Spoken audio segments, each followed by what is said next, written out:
Uma moeda minúscula pode revelar guerras colossais, comércio que alimentou impérios, disputas religiosas, epidemias e até revoluções. Hoje, vamos ler o passado como os arqueólogos o leem, não só em palavras, mas em artefatos históricos como as moedas. A nossa viagem começa no século VI a.C., nas águas turbulentas do Mar de Mármara. Ali, uma pequena moeda de prata de Quizicos circulava entre gregos, persas e trácios. Por menor que fosse, ela representava o poder de uma cidade que dominava rotas de grãos e peixes do Mar Negro, financiando templos, portos e até mercenários. Essa minúscula peça era um retrato do comércio marítimo que sustentava o mundo helênico em expansão. Enquanto Quizicos prosperava nas rotas do mar, uma força muito maior marchava por terra. No século V a.C., o Império Aquemênida cunhava o siglos, usado por Dário e Xerxes para pagar soldados que enfrentariam os gregos nas guerras médicas. Estampado com um guerreiro persa, o siglos era a prata que alimentava exércitos colossais. A Pérsia enriquecia com a guerra. E as moedas revelam exatamente isso.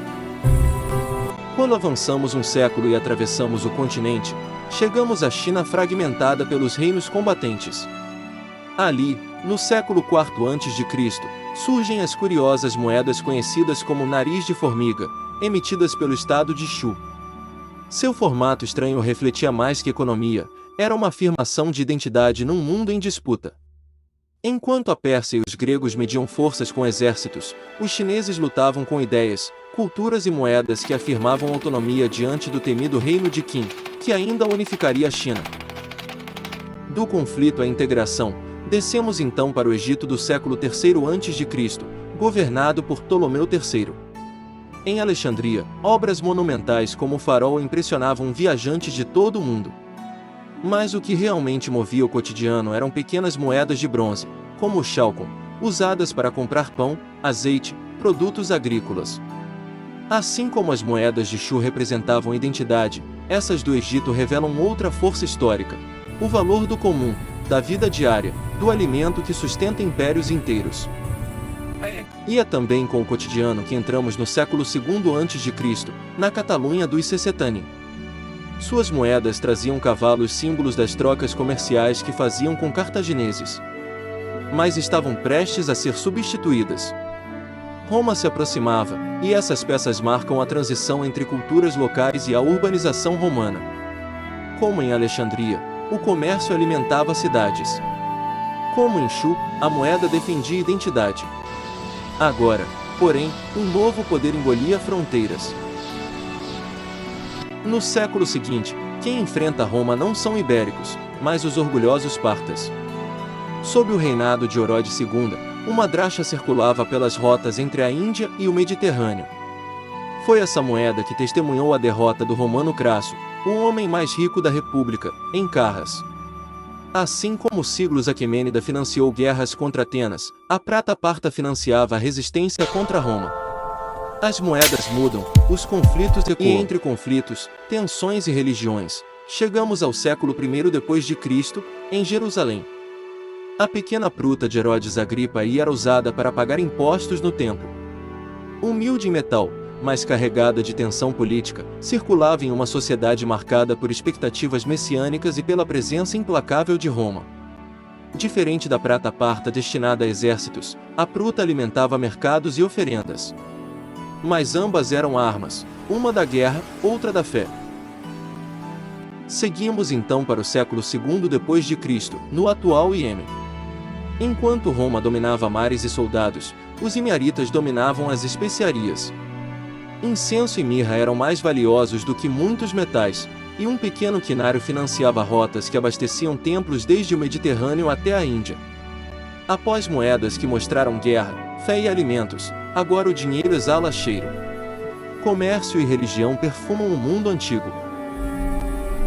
Esse perfume cruza desertos e chega às estepes da Ásia Central, onde, entre séculos I e II, povos como os Kanju cunhavam moedas simples de bronze com marcas tribais, tangas. Sem grandes monumentos ou impérios, sobreviveram como intermediários da Rota da Seda, conectando mundos. Enquanto Alexandria brilhava, eles garantiam a passagem das mercadorias. Não governavam o fluxo, eram o fluxo. Mas o fluxo muda, e com ele o poder. Quando chegamos ao século IV d.C., em Heracleia, encontramos o Momus de Constantino e ele circulou logo após o Edito de Milão, quando o cristianismo deixou de ser perseguido. Agora, moedas que antes traziam guerreiros, reis e navios começavam a representar estados cristãos. Como Shu proclamou identidade com seu metal, agora Roma o fazia com uma nova fé. A moeda não era mais só economia, era política religiosa. No século VI, os hunos brancos dominavam regiões da Ásia Central e do norte da Índia. Suas moedas refletiam esse encontro entre mundos, símbolos herdados dos impérios que enfrentaram e marcas próprias de um povo guerreiro. Elas revelam um poder que resistiu entre montanhas, estepes e fronteiras em constante disputa. No século VII, o reino Licchavi florescia no Vale de Katmandu. Suas moedas traziam inscrições religiosas e iconografias ligadas ao hinduísmo e ao budismo, mostrando um estado organizado e profundamente espiritual. Cada peça circulava por rotas comerciais que conectavam o Himalaia ao norte da Índia. Entre os séculos VI e VII, o reino de Piu, no atual Mianmar, cunhava moedas que misturavam tradições locais e influências indianas. Elas circulavam em cidades muradas e centros monásticos que impressionavam viajantes chineses. Para um povo que depois desapareceria, essas moedas são o que restou, silenciosas, mas sobreviventes. Até que, no século VIII, surge um sistema monetário que muda novamente a forma de comunicar poder. O Dirham-Omíada, sem imagens, apenas com texto, padroniza pesos e estabelece uma moeda global entre a Espanha e o Irã. Enquanto Roma cristianizava o metal com símbolos e títulos, o Islã o purificava retirando imagens. A moeda se torna lei. No século IX, no Sudeste Asiático, o Camboja pré-Angkor circulava moedas com furo central para pendurar em cordões, movendo uma economia baseada em arrozais e irrigação. Enquanto o Islã unificava moedas por textos, os Khmers as unificavam por utilidade prática. Cada sociedade dá ao metal o formato do que mais valoriza. No século X, Córdoba mostra ao mundo que conhecimento também é valor. Seu dirham circulava em uma cidade com bibliotecas, banhos públicos e medicina avançada, enquanto boa parte da Europa ainda era analfabeta. Ali, a moeda representava urbanidade, cultura e ciência. E essa urbanidade cresceria. No século XI, o denier da Itália medieval alimentava feiras, guildas e comerciantes que dariam origem a repúblicas mercantis como Veneza. O dinheiro agora movia cidades, não reis. Surge o capitalismo urbano medieval. No século XII, em Antioquia, as moedas das cruzadas revelavam o encontro de dois mundos. Cunhadas por cavaleiros europeus em plena Terra Santa, elas misturavam símbolos ocidentais com inscrições e influências orientais. Circulavam em mercados vibrantes, onde cristãos, muçulmanos e comerciantes mediterrâneos conviviam em meio a guerras, alianças e trocas culturais intensas. No século XIII, os mongóis construíram o maior império contínuo da história, estendendo-se da Coreia à Hungria, e do sul da Sibéria até a Pérsia. Esta grande moeda é testemunha da era de expansão do poderoso Império Mongol e de seu fundador, Gengis Khan, hoje celebrado como um herói nacional na Mongólia. No século XIV, na Valáquia, moedas financiavam fortificações nos Cárpatos, em um território que mais tarde seria associado a Vlad III, o Drácula histórico. Entre fortalezas como o atual Castelo de Bran, mitos e lendas se misturam à realidade, alimentando séculos de histórias sobre guerreiros, invasões e terrores que ecoam até hoje. A colônia de Kaf emitiu peças tatárico-genovesas no século XV. Cercada pelos mongóis, foi atacada de forma terrível, cadáveres infectados com a peste negra eram lançados por cima das muralhas. A doença entrou antes mesmo das tropas, e dali escapou para a Europa, espalhando morte por continentes inteiros. No século XV, Pskov pagava caçadores e comerciantes de peles com essa adenda que sustentavam a economia russa ainda não centralizada em Moscou. No 17, a Transilvânia cunhava moedas entre dois gigantes, otomanos e habsburgos, mantendo autonomia com metal e milícias.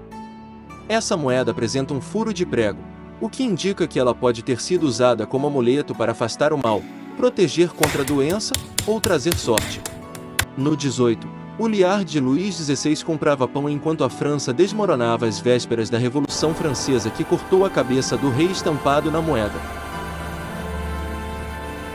A pequena moeda de R$20 de 1822 parece simples, feita em cobre e destinada ao uso mais comum do povo. A família real portuguesa havia desembarcado no Rio de Janeiro anos antes, fugindo das tropas napoleônicas. Esse episódio transformou a colônia em sede do Império, trouxe instituições, abertura dos portos e um movimento intenso de modernização. Com o tempo, o Brasil deixou de ser apenas uma colônia, e em 1815 foi elevado à categoria de Reino Unido de Portugal, Brasil e Algarves. Pela primeira vez, o Brasil era reconhecido oficialmente como parte igual de um reino europeu. Quando o rei Dom João VI retornou a Portugal, em 1821, deixou aqui seu filho, Dom Pedro, que escolheria o destino do país. As tensões aumentaram, as cortes portuguesas exigiam sua volta, e o movimento pela autonomia ganhou força. Em 1822, o mesmo ano desta peça de R$20, o Brasil proclamou sua independência. O século XX foi marcado pelas duas grandes guerras mundiais. No caos econômico da Alemanha após a Primeira Guerra, o Notel de 50 Pfennig em Bochum não era apenas moeda, era sobrevivência. Enquanto o marco desabava, essas peças improvisadas mantinham o pão na mesa e evitavam o colapso completo da vida cotidiana. Uma moeda criada não por luxo, mas pela urgência. No 21, moedas não circulantes como essa australiana deixam de ser sobrevivência para virar patrimônio, reserva de valor, luxo e investimento. Ao longo de 2500 anos, vimos moedas moverem exércitos, alimentar cidades, difundir religiões, espalhar epidemias, derrubar reinos e financiar revoluções. Metais que compraram pão, templos, mercenários e bibliotecas. Se a história fosse escrita sem palavras, ela seria escrita em moedas. Cada peça é uma testemunha silenciosa e, às vezes, mais sincera do que os livros.